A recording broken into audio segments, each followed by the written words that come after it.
What's up, everyone, and welcome to this unboxing of this McFarlane DC Direct DC Designer Series limited edition statue of Green Lantern John Stewart. I was very excited when I recently received this statue as a gift. It is one of only 300, and with that being said, let's look at the box details now. This statue is part of the DC Designer Series, and it is based on the artwork of Jamal Campbell. There's a full body product shot on the back of the box. On one side of the package, we get a close-up shot of John Stewart. This shot shows John holding his personal power battery. As I said before, this statue had a production run of only 300 pieces. There's product information on the bottom of the box, and of course on the top of the box we see the Green Lantern Corps symbol. And now it's time to bust open this box and see what's inside.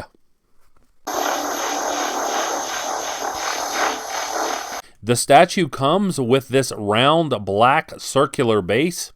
The weight is considerable, and there is this groove into which the statue fits. My statue has a slight discoloration around this beautifully sculpted Green Lantern Corps symbol. And on the bottom of the base, each of these statues is numbered out of only 300 pieces. The personal power battery comes with the hand already attached, as you can see here. And this is quite well done overall. The hand fits onto the forearm of the statue, and it is held in place with a magnet.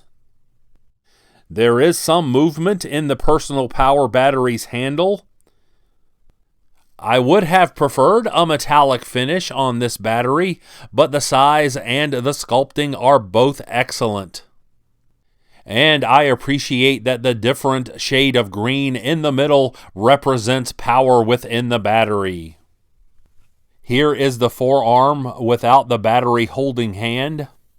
The arm ports into the forearm gauntlet, and it is held in place with the magnet, as you can see here. And here we have the Master Builder, free of the box, wielding his Green Lantern Corps ring and holding his personal power battery high. This 1/6 scale statue is absolutely jaw-dropping, and I am elated to have it as part of my Green Lantern collection. So with no further ado, let's take a closer look at the loose details now. Here's a look at the lower legs, and the boots have been executed quite well.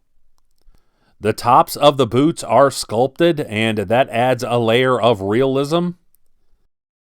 Here is a reverse view of the boots, and you can see just how realistic the calf muscles and the feet appear. Here's a look at the back of the legs, and John definitely did not skip leg day at the gym. You can see just how well the light captures the curves of the hamstrings and the knees. Here's a look at the front of the legs, and you can see the definition in the quadriceps. There are wrinkles sculpted in around the hip area. I really appreciate the leg positioning and the tilt on the lower body. Those are both subtle, but they're very realistic. Here's a look at the statue's torso. And the Green Lantern chest symbol is sculpted, and the paint applications are very tight. It's possible to feel the edges of the symbol as well as the edges of the green section. Here's a look at the ring-wielding arm, and notice the edge of the pectoral muscle as well as the realistic way that the green section of the Green Lantern uniform flows over the deltoid. I also appreciate the curvature of the latissimus dorsi.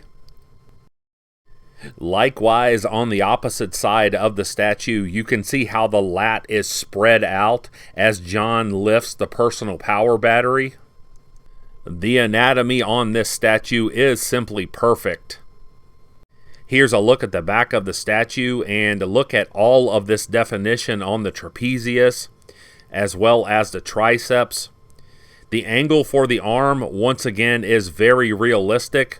It's possible to feel the edges of the gauntlet. The musculature looks excellent from any angle.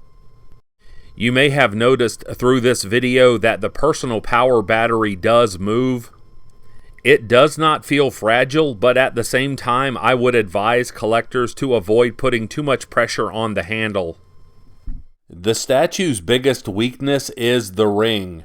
It's not terrible, however, it is undersized, and it certainly lacks detail. It does not have a Green Lantern symbol sculpted into the middle, and it's flat and basic. However, to be fair here, the idea may have been to represent the ring lighting up, which would have made the details more difficult to see. And while I have seen much worse rings on Green Lantern collectibles, it's not outrageous to expect a high level of detail on a premium collectible like this one. One of the strongest aspects of this statue is the head sculpt. It is outstanding. The skin is very lifelike, and the expression is one of laser focus. The details are very intricate on the mouth, the cheekbones, the eyes, and the ears. John sports a very tight and clean hairstyle, indicative of a former U.S. Marine. This is the kind of precise detail that collectors should expect from a premium collectible. This statue is certainly worth the premium price tag. If you're interested in buying one, I would move quickly if I were you. Most of the sites that had these listed for sale have little or no stock left. With such a limited production run, this statue may well increase in price in the near future. So if you decide to pick one up, I certainly wish you happy hunting.